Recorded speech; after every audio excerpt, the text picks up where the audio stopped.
Hello, everyone, and welcome to another edition of MBE Insights. I am Anita Hagan, the Associate Director of MBE Services and Programs here at Chicago MSDC. And today we will be interviewing Rue Madi from RAMPRO Services Incorporation. Rue, are you excited to be here with us today? Oh my gosh, I'm very excited to be here. It's really a great opportunity to be selected for this interview. I know my story, I feel it's a lot of inspiration, and I'm glad I can share it with other business owners so they can, become inspired or get some great how-tos of how to grow your business. But yeah, definitely very excited and very interested in sharing my story. I'm excited here for you as well. Can you let us know how long you've been in business? Of course. So I've been in business now. We started in 2012. So that's about 7 years or 8 years, I would imagine. And we've been growing ever since. Right now we have about 12 employees. We're in the process of buying our first commercial facility. Right now we're renting 2 spaces, so it's very complicated running 2 sites, but being able to get one large super site and bring all of our services into one unit is going to make things a whole lot easier for us. Can you describe for us 2 things? One, your mission statement and exactly what all is involved in it, whereas you connected with your business and your community. Of course, yeah. So I'm of the firm belief that our most valuable asset is our human capital.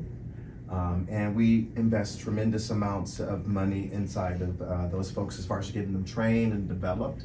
But what's so interesting about most of our employees is a lot of them arrive to us with very little experience. And for some, this was their first job and really just coming off of, I would say, a troubled background. So just thinking about some of the folks we work with, we have a couple that were former gang members, some that came to us without any driver's licenses, and just looking at how they progressed over the years of working with us. Some of the same folks now own homes, they have their driver's licenses now, and they're making really good money with us. So our mission statement really ties into that as far as to leveraging the power of human capital and capabilities, and really looking at that as a way to drive growth. That is so nice. It's so wonderful that you give back to the community, because we know now that is a lot of the corporation's mission statement as well, as far as giving back. So can you tell us how your beginnings started? How did you start your business? Oh my gosh. I'm so excited to hear this story. Definitely. So I worked like a lot of folks just before starting their business. I worked in corporate, and corporate has its definitely its opportunities to learn and grow, but I did realize that I've always wanted to be an entrepreneur, and there were some things that were taking place to where they were changing comp structures at the company I worked at, and things were just definitely in flux. So I really wanted to just use that as an opportunity to get out there and start my own business. So before actually starting RAMPRO, I started a B2B technology sales company, and it was essentially working with third-party distributors and then selling services and products online. And we did okay with that. The problem we ran into is a lot of those customers wanted net terms, and essentially 30 days, 45 days, and a lot of the deal sizes we're looking at were like $5,000 to $10,000. So it was definitely a very precarious time for us. And had I known what I know now, I would have more confidence and really pushed through with that original idea. But how I got into RAMPRO is really on the back end of that. So there's a lot of pressures going on with that business, and just by pure happenstance, I was at Home Depot one day, and And this is just a regular Home Depot. Yeah, Home Depot. Yeah. So it was like the Home Depot rental department, and I can't remember why I was in there, but while I was in there, they had one of those like a box carpet extractor. So it's decent size. It's a steam carpet cleaner of sorts. And I asked the salesperson, like, what's going on with this machine? Why is it $80? And And they explained that there was someone that was going around to the Home Depots renting equipment. They were stealing equipment, and then Okay. the police finally busted them and returned all of these right, and returned all this equipment back to the Home Depots. And they was liquidating it for a great price. So, I called my wife like, hey, there's this, $80 carpet extractor. What should I do? And she was like, what are you gonna do with the carpet extractor? Maybe I can get into carpet cleaner. I don't know. So She's she like, yeah, right. yeah, right. Yes. Okay. Like, what are you talking about? So I ended up paying the $80 and buying the carpet extractor. It was missing some components, so I had to order like the hose and some miscellaneous parts from online to make sure it worked properly. But within that week, I ended up, printing out flyers that we offer carpet cleaning, and this hit the ground running. So we originally started to, position our services to offices, and then eventually restaurants. And it just really grew from there, from that carpet cleaning perspective. But yeah, essentially I just started, RAMPRO about 8-9 years ago with, $80 in a. Now, this $80, was that a dip into you all's budget, or what, did you have this ready to go? Oh yeah, so we're definitely struggling at the time. So also at the time, my wife, we found out that we're pregnant with our third child. So definitely just, operating a small business from home and having 2 other children that are, one was in diapers, one was in 5th grade. We're living in a 2-bedroom, townhome that we rented. So yeah, definitely money was really tight. So it was essentially an act of faith to spend that $80. And that's why also my wife had her reservations about, spending that money where we could have easily used it to, pay for baby formula or necessities for the kids.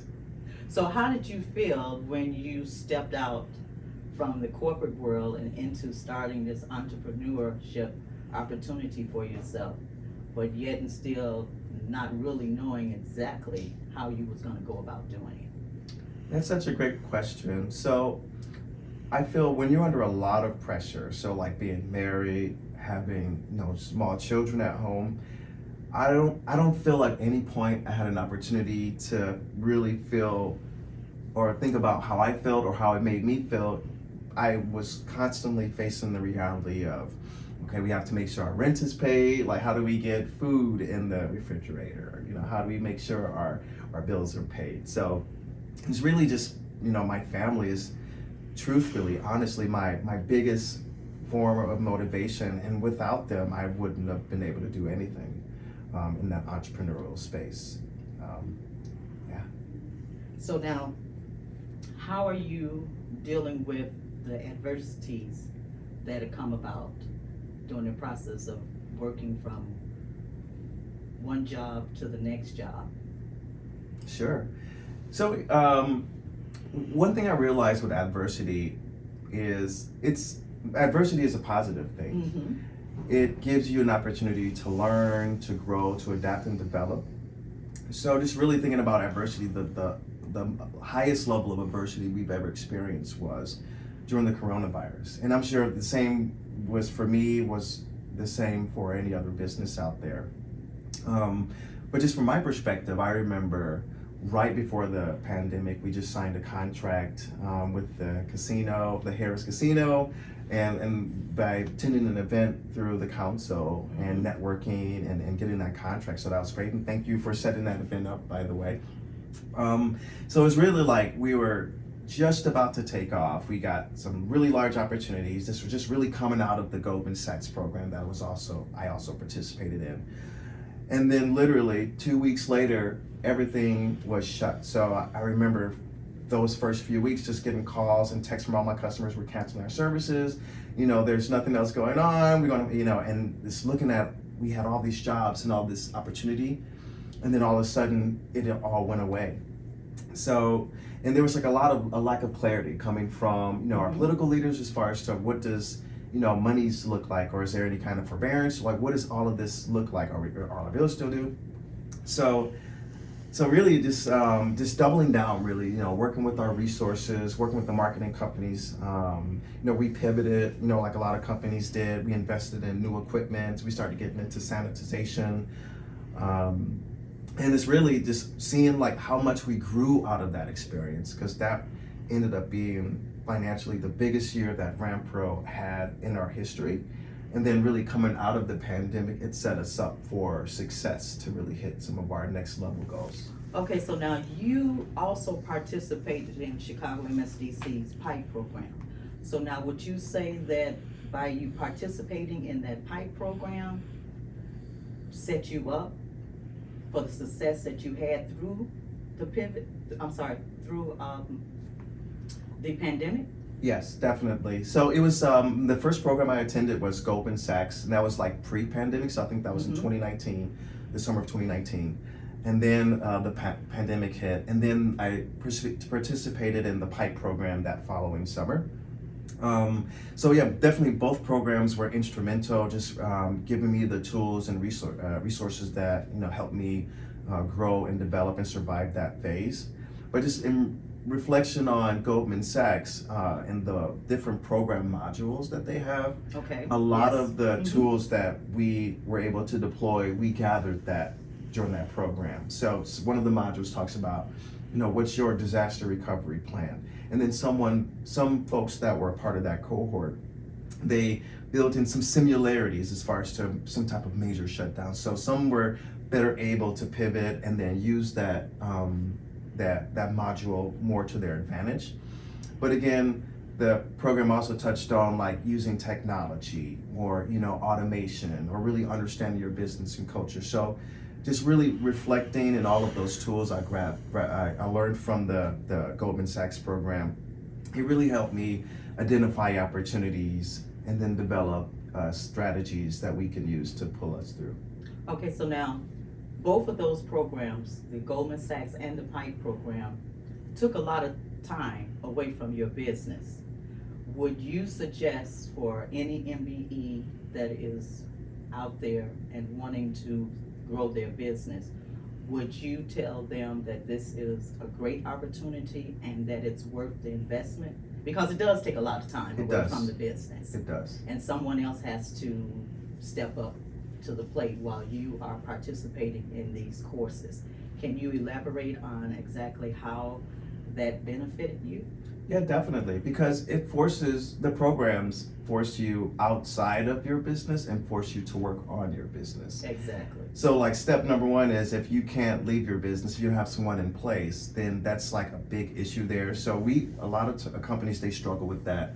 But what they helped us do in the Goldman Sachs program, they showed us how to have that conversation with our staff to identify who's able to step up and really prepare them for the lack of presence that business owners would have during the different programs. Now, you were only how many years into your business when you started those programs? I believe 5 years. Okay. 6 years, yeah. I struggle with numbers. Even my kids' birthdays, I have to like look up into the heavens. And but yeah, you can always get answers from there. That's right. That's right. So you would say that, as an entrepreneur, MBE business owner, that it is worth your time to continue educating yourself, even though you think that you have everything that you need, right? But yet and still there's always more. Sure, and I think that's for any business owner that feels they know everything they need to know and do not need help, that is a recipe for failure.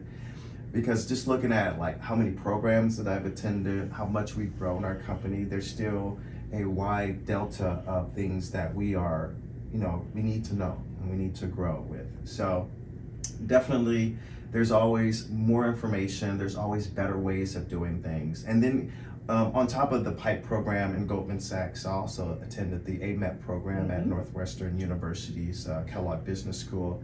And then that was another program that was tremendously impactful, and a lot of folks in our cohort there, they had businesses that were in the 50 million. There was a gentleman there that was a part of $1 billion company. So just being able to learn at that level, to grow your company to that level of performance, and then work with business owners and then see some of their struggles. It's so interesting that no matter how big your company is, it's some of the same type of struggles, but the one thing that brought us all to that room to learn together was that we all want to learn and we want to grow and want to see what new skills we can develop to apply to our organizations. Now through those programs, you learn how to really dissect contracts. So would you say that from your beginnings to now, your understanding and how to really put together a good proposal and really understand contracts has been successful for you? Yes, very much so. Anytime you're dealing with a job or a customer where it's like a year's worth of work and you're out for doing a service every couple of weeks or to once a month, knowing what the requirements are, what the expectations are, and then just making sure that it's visible. Because one thing I realized from signing our first contracts to some of the contracts we sign now, before we would just sign it, oh yeah, this works for us, we just want this check that would ultimately come. But now I definitely have my lawyer, they're looking at it and they're incorporating, legalese and terms that benefit us, and then give us really the flexibility and protections that we need in the event of anything that is not, that doesn't go according to plan. So now we're gonna flip a little bit and we're gonna discuss this back office, because everyone thinks that they can put their back office on the side. How important is it to have a good back office? Oh my gosh, tremendous. In order for a business owner to take themselves out of the front line, you need like a strong back office. And then how we accomplish it is we invest and we spend a lot on technology. So we use service management systems to manage our teams in the field, to where they have visibility and access to all the customers' information. They're able to do all their submissions for pictures and get signatures to successfully complete the job. And then also for our CRM, we use CRMs on the back end also to support our customers, tracking their information, sending invoices, collecting payments, and then following up on next service opportunities. And then we use our administrative support staff to kind of be the glue that brings those systems together. But I remember a time where we didn't have these systems, and it was a lot of Excel, it was a lot of emailing back and forth, it was a lot of unnecessary processes. But really having that, that strong technology foundation, and then teams and processes that help bring those together, definitely helps increase workflow.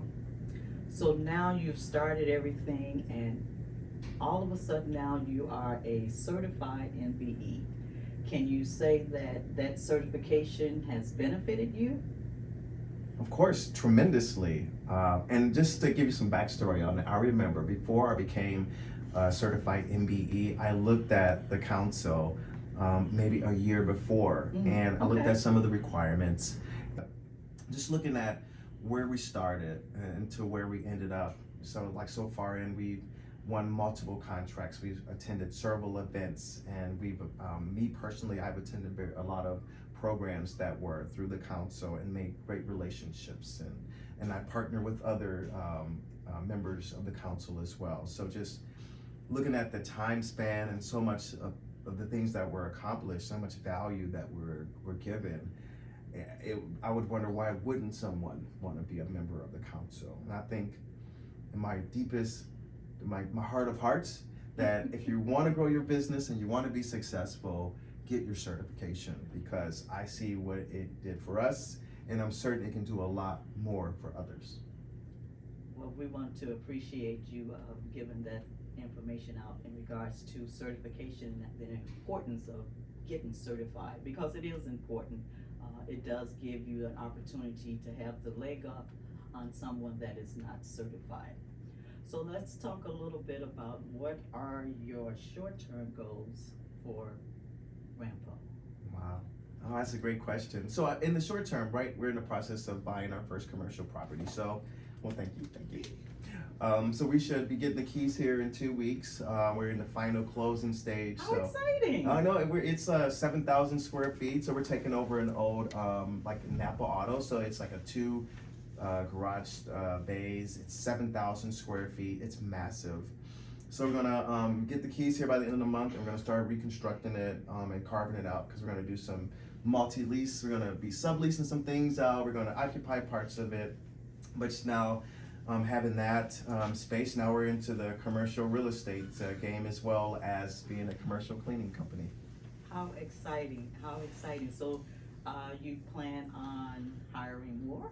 Oh yeah, definitely. So right now we have 12 employees and we're looking at doubling our staff to 24. We operate 5 trucks and we're looking at adding to 10 trucks by the end of this year. But yeah, we're looking at growing like gangbusters. And the reason why we need this site is it's going to automate our workflow.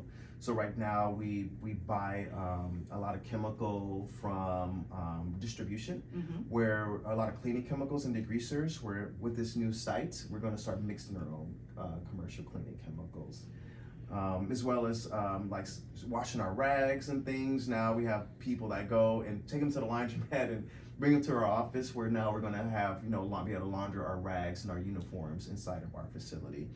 In addition to that, we're going to start doing training in-house to work our teams towards getting their certification through NAFTA. So, I mean, definitely having one central site and that has a lot of scalability is going to help take RAMPRO to the next level. How exciting, how exciting. I want to swing back and let you speak on balance, because you talked about how you need to be there for family and you need to be there for business. And in today's society, we do need to make sure that everyone has balance. And you just recently went on vacation with your family as well, right? Oh yeah, yes. So tell us a little bit about balance. Right, yeah. And the necessity of it in business. Because you can be successful in your business, but yet and still you're struggling on your personal side. And the two does need to marry. Right, right. So I know when we first started out, it was essentially, there was no balance. There was some balance. It was essentially, time goes to business, time goes to family, and then I didn't get any time for myself. So sleep was a luxury at the time. And I remember having to be up for 48 hours straight working to make sure these jobs get done so we can make enough money to pay our teams and pay ourselves and continue to grow. So in the initial stages, it was definitely a struggle. But again, I definitely prioritized my family. And the great thing about owning a business where a lot of the services take place at night is that it allowed me to be there for my children in the daytime. And then at nighttime, I would go out and work with the teams to do jobs. But fast forwarding to now, once you grow and develop and utilize all these great training programs through AMEP, through Goldman Sachs, through the PIPE program, you learn a lot of skills. You learn delegation, you learn process development, process improvement, optimization. So there's a lot of great things you can apply to your organization that allows you to get your time back. So great. Now I'm able to travel, and we were just in Italy with the kids. We did that for the winter break, so we're in Rome for New Year's. And then we've traveled multiple times last year with the family, and all the while RAMPRO was able to run successfully with very little input from me to none at all. So, I mean, really, it's just like just getting to that point of, how do you, instead of working for your company, like how do you make your company work for yourself? And I feel I did a good job about that. But I'm curious to see what this next phase looks like with new commercial property, doubling the workforce. I'm sure there's going to be some rebalancing that has to take place, but I'm definitely excited about all the opportunities and the adversities that I surely will be overcoming. Well, before we end this interview, what is the one thing that you would give to an entrepreneur MBE? So I would say learning is a constant process. I find that the more you know, the more you don't know. I also believe that setbacks or shortcomings are all about the equation. So I think a lot of times I remember having to take losses or having to overcompensate for some mistakes or some issues that occurred. And I realized that before, in the thick of it, it's very stressful. But now I realize that it's just all a part of the game. There's really no winnings or losing. It's more about survival. And I remember a poem by Rudyard Kipling, and it was called If. And he was said, and I'm probably gonna butcher it, but he was talking about imposters. He said, treating the imposter like success and failures are imposters, and treating them the same, as if there are no highs or no lows. It's all about continuity, where if you're on the path to success, there's going to be good and there's going to be bad. You can't escape that, but you can't let one or both of those feelings deter or overblow your head. It's all about continuing progress and not being too prideful, but not being too scared, but just being, perpetually in motion. Well, Ruth, we're going to thank you for your time today, and we are going to be your best cheerleaders in regards to your success on your new business starting up. So we want to thank you for coming in with us today. No, thank you. Thank all of you for everything you guys do. It's You're so welcome. And there you go, another edition of MBE Insights.